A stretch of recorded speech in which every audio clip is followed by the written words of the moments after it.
What's going on, y'all? It's Cone back here again today with another video, and today I want to talk for a bit about one of my favorite players in the league and a guy that quite frankly isn't talked about nearly enough in basketball media at this point, in De'Aaron Fox. He's having the best season of his career. He's been absolutely electric, and he's doing everything that he's been doing so far while leading the Kings to a great record with him in the lineup, has them at the 4 seed in the Western Conference, and is again playing some of the best fourth quarter hoops in the entire association.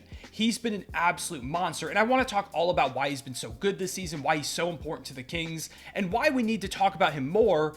But first, I want to go ahead and flash back a couple of years ago to the point where I wasn't the biggest De'Aaron Fox believer. Now, I really liked him coming out of the draft. I loved his first few years with the Kings. But back in the 2021-2022 season, as I'm sure some of you may remember, De'Aaron Fox was struggling after the year before, putting up 25 points per game. He had regressed to 23 points per game. His three-point percentage dropped. His assists dropped. Him and Tyrese Halliburton really weren't fitting on the court together, which they were supposed to be the backcourt of the future, so that was a bit concerning. And with him being on a large contract and Tyrese progressing, I kind of reached the opinion that it might be time for the Kings to move on from De'Aaron Fox, make Tyrese the point guard of the future, and try and find someone that better fits him going forward.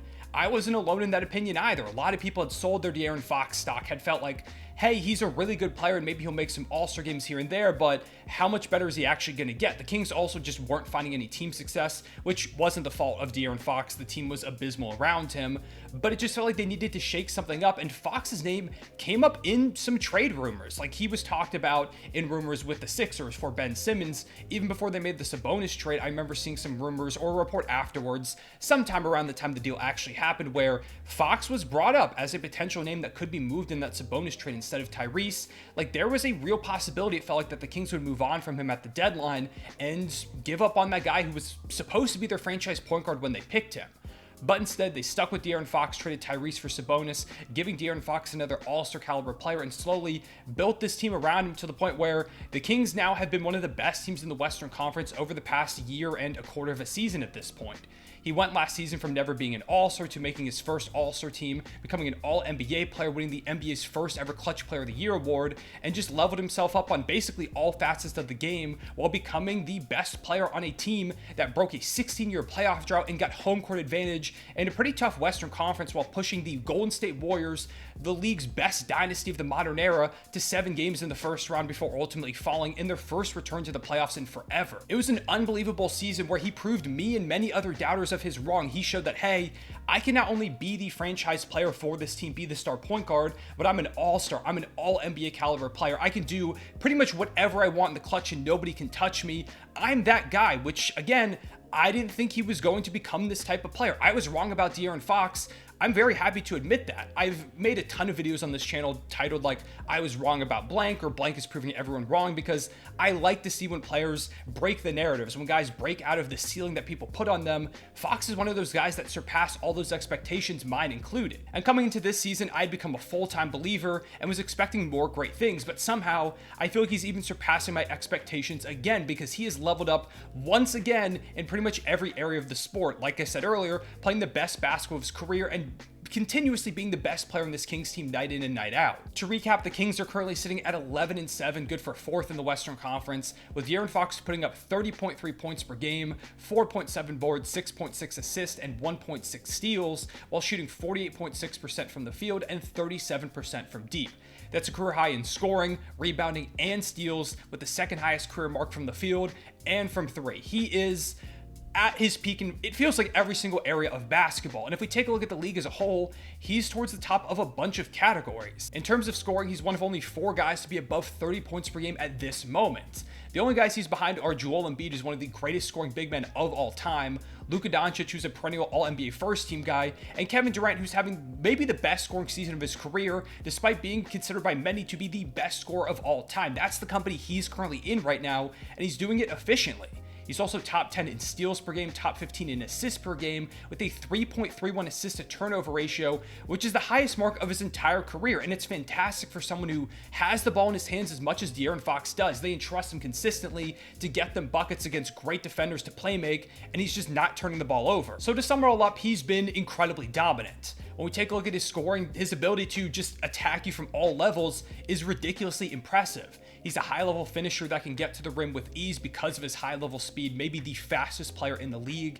He's great at drawing fouls, fighting through contact due to his physicality and his creativity around the basket. He has these moves that don't make a lot of sense. He's able to slow himself down on a dime, a lot of times transferring that speed into a quick pull-up mid-range jumper, which is the perfect counter for a guy that has as much speed as he does. Because you have to decide, okay, do I guard this high-level mid-range shooter who's knocking down middies at a great clip, or do I commit to maybe the fastest player in the league attacking the basket? You have to make a choice, and a lot of times it's the wrong one, and even if you pick correctly, he's oftentimes still going to find a way to score right over you. This is all aided by the fact that he's got maybe the quickest first step in the entire league. If you fall asleep for even a second while guarding De'Aaron Fox, he's going to blow right past you. So you've got to go ahead, give him some space, which gives him even more options, including the three ball, which has gotten better and better over the course of his career. That's been the biggest improvement that's really helped expand his game. Because for a majority of his career, De'Aaron Fox was a bad three-point shooter. Like, his best percentage before this season was 37.1, which is pretty good, but that was on just 2.9 attempts per game, so hardly really ever shooting them. And every other season is like 29.7%, 32.4%, 32.2%, 29%. He was always right around that 30% mark when he was actually taking a decent number of threes. And I didn't know if that shot was ever going to come along, but this season, he has been lights out. As I alluded to earlier, Fox is shooting a really solid 37% from deep this season, but what I didn't tell you is that he's doing so on 8.3 attempts per game from deep.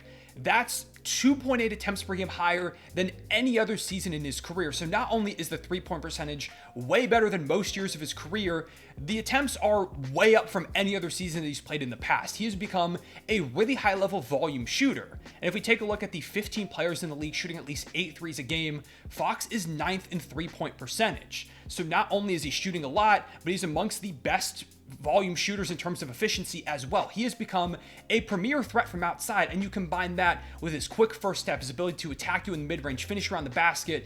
There's really no area of the court that Fox can't score from pretty efficiently. Years ago, when he was consistently struggling to knock down any outside looks, I thought there's no way he reaches this level of shooting, but he has, and it's just completely unlocked his game. He deserves a ton of credit for continuously working on this, knowing that, hey, this is one of my biggest weaknesses. I have to get better to become the best version of myself and elevate this team, and he's done exactly that, and it's made him the most dangerous player he's ever been. He's also doing it on the other end of the court too, becoming one of the Kings' go-to guys to stop some of the league's best scorers. He's great at pickpocketing, like we talked about the steal numbers. He gets in passing lanes, he's one of the top deflectors in the league, and he holds his own one-on-one against some great offensive players.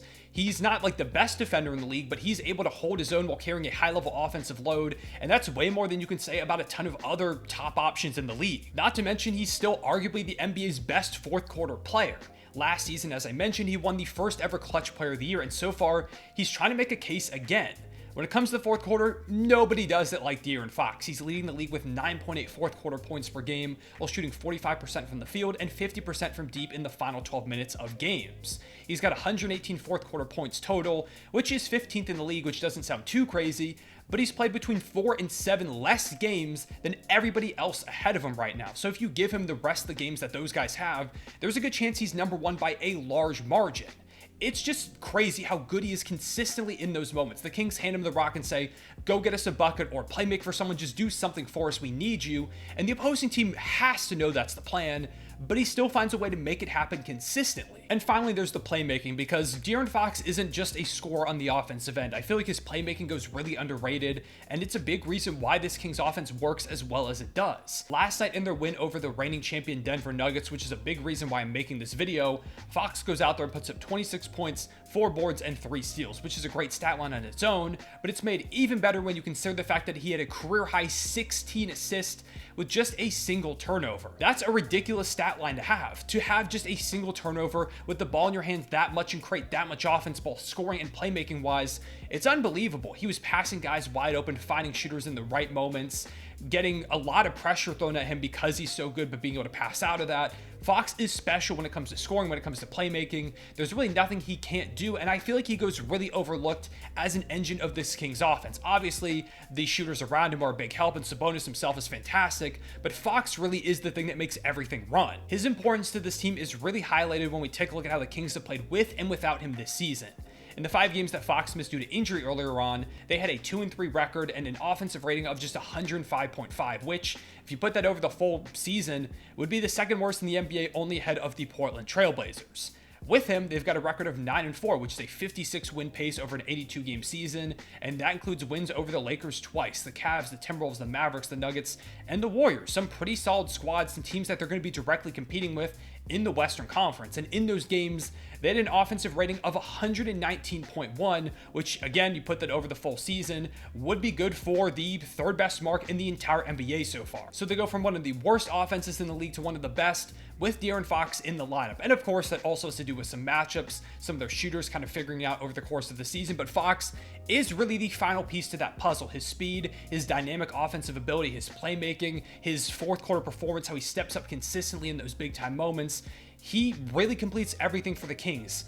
I believe he's probably been a top 10 MVP candidate so far when you take a look at how much better this team is with him out there and how bad they were when he wasn't playing. Yet not a lot of people are talking about how good he's been. He's truly one of the most overlooked stars in the league right now. People need to show De'Aaron Fox some respect. He is in those top 5 point guard conversations. He's one of the best players in the NBA. He is a monster. He's again looking like a candidate for Clutch Player of the Year, one of the top 10 MVP candidates, an All-NBA contender, definitely an All-Star, and he's got the Kings doing pretty well so far. I thought the Kings were going to be a play-in team. That's where I predicted them to be this season, thinking they would regress a little bit from last season. And they still could end up in that range because even though they're the 4 seed, the Western Conference is really close right now. It's the beginning of the season. It's probably going to be close like this all year. You lose 2 games, suddenly you're a play-in team. You win 2 games, you're up there in the top 3 seeds. It's really close, but they haven't looked like a play-in team when Fox has been out there. Like I said, 9-4 with him, playing with some wins over some very good squads. He is an incredible talent. Like I said earlier, I kind of gave up on him a couple of years ago, and I'm so happy that he's proven me wrong so dramatically. Like, he has gone from never being an All-Star 2 years ago to a guy who's about to be a 2-time All-Star and probably 2-time All-NBA guy, someone that could very well go down as one of the best Sacramento Kings of all time.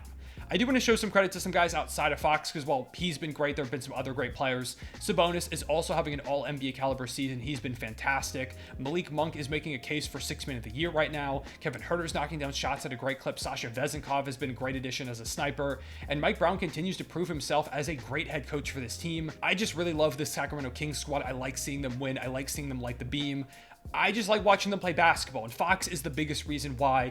How he's completely turned his career around in a couple of seasons has been remarkable, and as the video, the title probably says, I was wrong about De'Aaron Fox. Both all that being said, I appreciate y'all watching. Hope you enjoyed this one. If you did, leave a like on it. Helps the channel out a ton. Comment down below where you think the Kings finished this season. Where would you rank De'Aaron Fox in terms of NBA players? Is he top 15? Would you say maybe he's even top 10? Where would you rank him in terms of point guards, in terms of just overall guards in the association? How good do you think De'Aaron Fox is? And how much better can he get? Do you think he could win an MVP at some point? Would love to hear your thoughts down below as always.